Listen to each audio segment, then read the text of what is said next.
What's up, YouTube? This is Baz with another episode of Baz Speaks for Stoic Gaming. Today is May 25th, 2013. I want to open up today talking about Wildstar.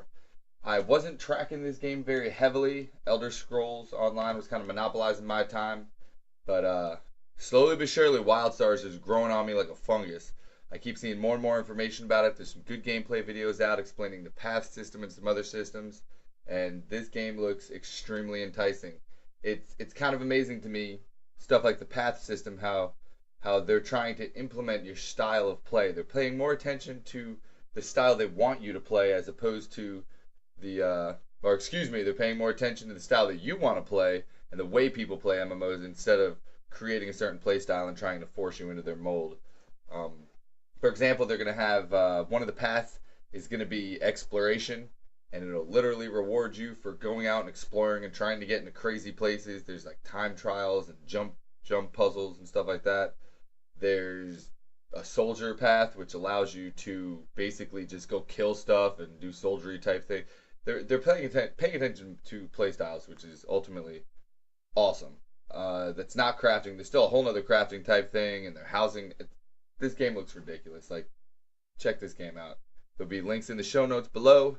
And so I highly recommend checking it out. I've signed up for open beta. I still didn't get into it yet. I usually do get into the betas, but we'll see. As soon as I get beta access and I'm allowed to talk about it, I will pour information out on the site about it. The next thing I want to talk about is Star Trek.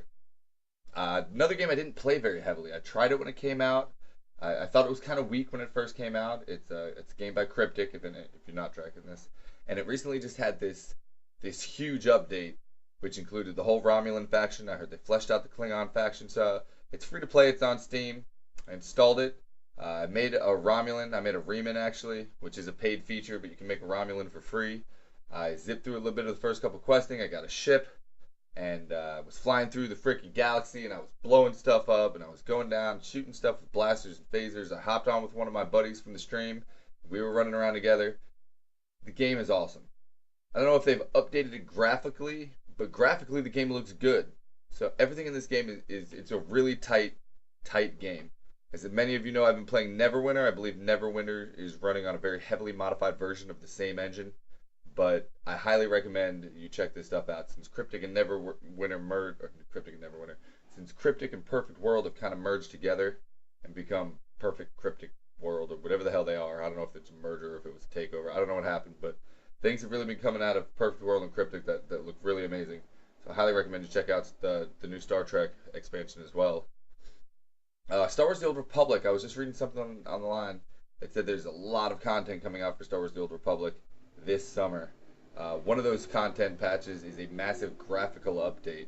I think the game looks pretty good. Some people clowned it for its cartoony look, but better graphics is always awesome. It seems like I believe they just had an investor brief here recently and said they have doubled their profits since they've gone free to play. The game is doing outstandingly well with its model. There's a lot of complaints about that.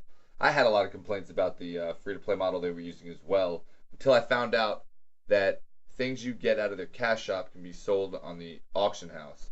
So I guess it's very common right now that a lot of people that have, if you have a subscription, they give you X amount of cartel coins or what each month.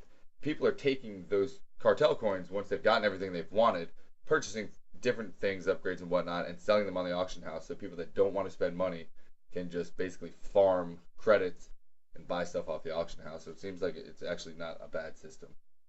So Star Wars, definitely something to keep an eye on. I haven't been playing myself. When it went free to play, I made a Chiss Jedi Knight. I might get back into it. Keep an eye on the live stream to see what I'm playing. There's so many good games right now, like I don't even know what I'm doing. Tomb Raider on greenmangaming.com, $14. There is a special coupon code or some shit that you need. It'll be down here below in the notes. So as many of you know and have heard me talk about on the stream, the new Tomb Raider game is probably one of the best games, single player games I've played in a very, very long time. The polish on that game is outstanding. So I highly recommend you go pick it up for 14 bucks. I picked it up myself for $35 on Amazon. They had like this one-day sale. It was too good to pass up, so I grabbed it. Not usually a huge fan of single-player games, but this particular, I've always been a Tomb Raider fan, and this particular game was just absolutely mind-blowing. If your computer can handle it, turn on tessellation. Lara's hair is amazing. Destiny on the PC. Destiny. Oh my god, I'm so sick of hearing about Destiny. Destiny is a new non-MMO. It's a social first-person shooter, whatever that means. I'm pretty sure it's an MMO, and they just don't want to call it one. It's coming out for next-gen systems like Xbox One and PS4. Well, there's grumblings now about whether or not it's going to be coming to PC. They said if they can find it, if it's viable and if it doesn't mess up the user experience, and they will definitely want to put it on PC. This is what I gotta say about that. That is a console game. I am so sick and tired of console games getting ported over to PC. The graphics usually suffer because of it, but sometimes you get better textures. Like I believe Defiance has better textures packs for computer. Skyrim did the same thing. They come out with a special, like, we know you're not using a console texture pack. So yeah, textures are great, but what I want to talk about is the UI. If you're gonna take your console game and put it on PC, look, I got a lot of buttons. I got a mouse. My mouse has a lot of buttons. Stop giving me these horrible console UIs. Stop. I don't want them anymore. I'm not gonna play them anymore. I'm tired of having to download mods, hacks, and add-ons just to get your UI that was designed for something with like 6 buttons to work on my keyboard and mouse. It's bad. Alright, it's partially one of the reasons I'm not playing Defiance more than I am right now. If there was a better UI for that game, I'd probably be playing it a lot more. Speaking about Defiance, try on Rift. How do you like that segue? Rift is going free to play. I don't know how I feel about this. I have been a long-time subscriber of Rift. I do have like another 9 months left on the year that I subscribed for. And their model sounds really good. It's going to be vanity stuff, mounts, vanity pets, probably social clothes and stuff, and obviously like XP boost and rep boost and blah, blah, blah. Not pay to win whatsoever. They did say that the boosts won't work in a raiding environment. That's just fine. I don't care either way. They're going to change the veteran rewards around for people that are subscribers like myself to see how that kind of pans out. They had another word for it. I don't remember. Patron. You're going to become a patron. But I don't know. Rift seemed pretty populated to me without being free to play. But maybe Tryon had their little bean counters figure out that they'd get more revenue per person if they were free to play or whatever. And it'd just bring more people into the game to actually see that it's probably one of the best MMOs on the market right now. So I don't think it's too much of a bad thing. Leave your comments below on whether you think Rift going free to play is a good thing or a bad thing.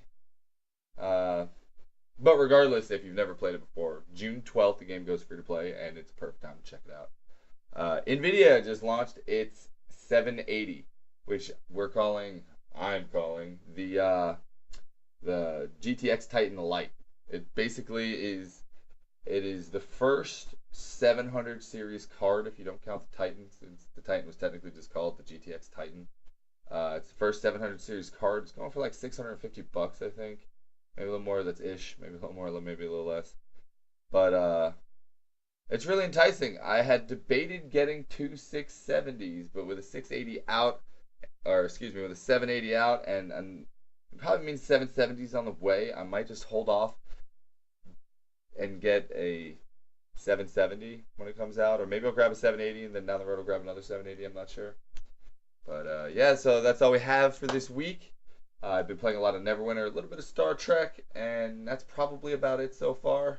So until next week, guys, keep doing what you do. Keep gaming. Check me out on the stream at twitch.tv/Stoic Gaming. Obviously, this YouTube channel. We have Facebook pages and Google Plus pages and Twitter. We got all this stuff, right? So check us out. Don't forget to follow us on YouTube, or subscribe to us, and follow us on Twitch, and like us on Facebook, or whatever you do on all those other sites, right? See you when I see you. Take